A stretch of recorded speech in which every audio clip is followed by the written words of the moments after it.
Good morning students. आज का जो हमारा लेक्चर है ये हमारा 7th क्लास का लेक्चर है और ये 13th लेक्चर है। आज हम एक नया चैप्टर शुरू करेंगे।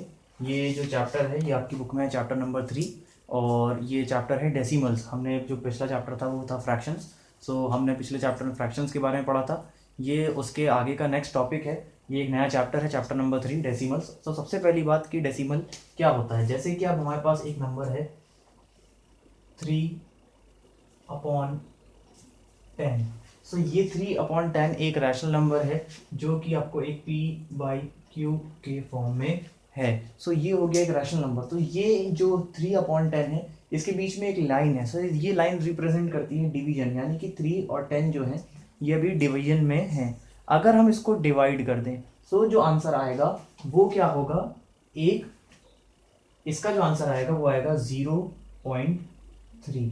सो 0.3 में आप देखिए कि ये 3/10 और 0.3 दोनों की वैल्यू एक बराबर है, लेकिन इसमें हमने 3/10 लिखा और यहाँ 0.3 है। सो किसी भी नंबर को जब हम अपॉन में शो करते हैं तो ये होता है रैशनल नंबर, यानी ये एक p/q के फॉर्म में है, ये एक फ्रैक्शन है। और जब हम उसको डिवाइड करके एक बीच में एक डॉट लगा देते हैं तो ये हो जाता है एक डेसिमल नंबर। इसमें जो डेसिमल होता है वो ये होता है आपका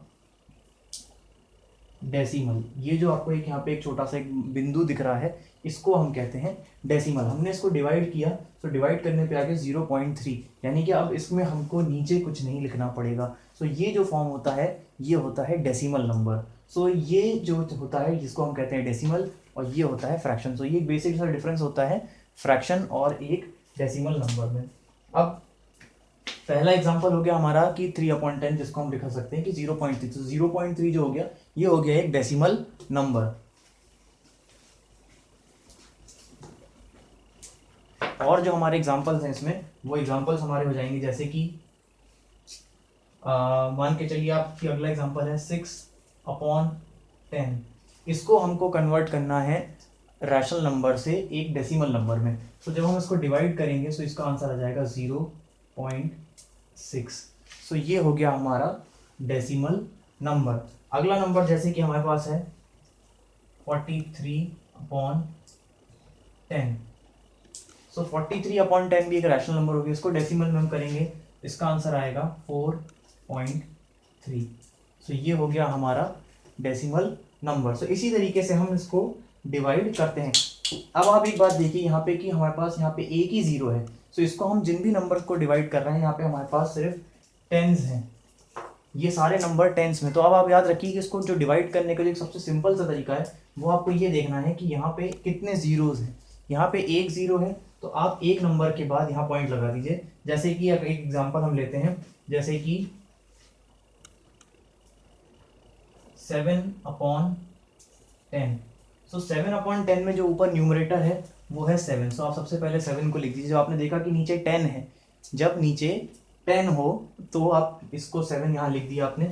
अब उसके बाद आप देखिए कि यहाँ कितने जीरोज हैं, एक जीरो है। सो ये एक नंबर है, इसके आगे आप एक नंबर के बाद आप पॉइंट लगा दीजिए। एक नंबर तो यही है, इसके आगे आप पॉइंट लगा दीजिए हमेशा बस। और कभी भी पॉइंट को अकेला नहीं रखते, इसको डायरेक्ट हम नहीं लिखते, तो उसके आगे हम एक जीरो लगा देंगे। तो 0.7 हो जाएगा हमारा आंसर। इसी तरीके से हमने यहाँ करा कि जीरो है, जीरो के ऊपर आप इसकी जीरो के ऊपर ही कितने नंबर हैं, एक ही नंबर है और जीरो है नहीं, तो इसके आगे आप एक पॉइंट लगा दीजिए। हमने 4 और 3 के बीच में एक पॉइंट लगा दिया, क्योंकि अब 3 के पहले एक नंबर है जो कि है 4, तो हमने 4 लिख दिया। तो ये बन गया 4.3। और इसी तरीके से 6/10 में भी आप देखिए कि एक ही नंबर था, मतलब जीरो एक ही है, तो हमने एक नंबर के आगे पॉइंट लगा, 6 के बाद पॉइंट लग गया और यहाँ पे कुछ नहीं था तो यहाँ जीरो आ गया। सो ये हो गया हमारा सॉल्व करने का तरीका जब हमारे पास डिनोमिनेटर में 10 हो। तो इन क्वेश्चंस को आप अपने नोट कर लीजिए।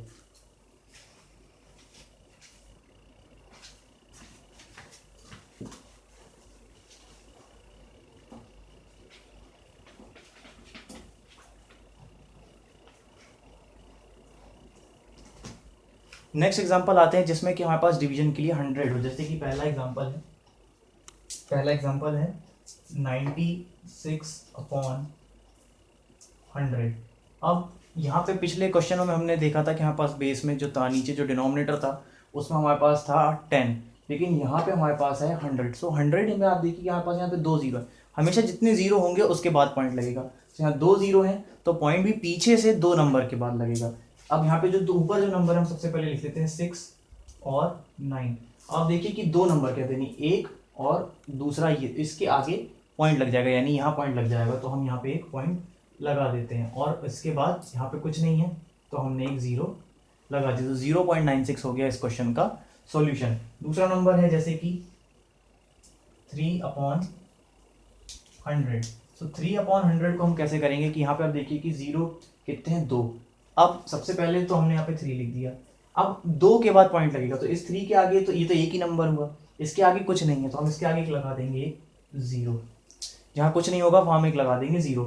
अब 2 0 है तो 2 नंबर हमारे पास हो गए, तो 2 नंबर के बाद पॉइंट लग जाएगा। अब पॉइंट के आगे भी हमको कुछ लगाना है तो हम एक और 0 लगा देंगे, तो ये आंसर हो जाएगा आपका 0.03। सो इस तरीके से हम सॉल्व करते हैं 100 वाले नंबर्स को। सो इनको भी आप नोट कर लीजिए अपनी कॉपीज में।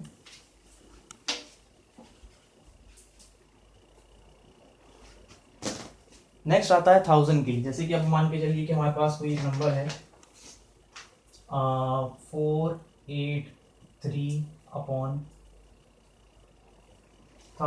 सो यहाँ पे भी हम सेम वही करेंगे कि यहाँ पे आप देखिए कितने 0, 1 2 3, यानी अब 3 नंबर के बाद पीछे से 3 नंबर के बाद पॉइंट लगेगा। सो जो हमारा नंबर है वो है 483। सो इसमें पहले ही 3 डिजिट है तो पीछे से 1 2 3 के बाद हम पॉइंट लगा देंगे और आगे एक 0 लगा देंगे। सो ये हो गया इसका सॉल्यूशन। तो इस तरीके से हमको करना होता है। जैसे अगर हम एक नंबर और लेते हैं जैसे कि 503/1000। तो इसमें भी हम यही करेंगे कि 3 नंबर हैं तो हम 1 2 3, अब पीछे से 3 क्या 1 2 3, 1 2 3 के बाद हम यहाँ पे पॉइंट लगा देंगे और 0 लगा देंगे, तो 0.503 जो हो जाएगा हमारा आंसर हो जाएगा। सो आज की क्लास में हमने ये पढ़ा कि डेसिमल क्या होते हैं, फ्रैक्शन में उनमें डिफरेंस क्या होता है, और कैसे हम टेंस, 100 और 1000 के फ्रैक्शंस को सॉल्व करते हैं। सो आज की क्लास के लिए इतना ही। Thank you.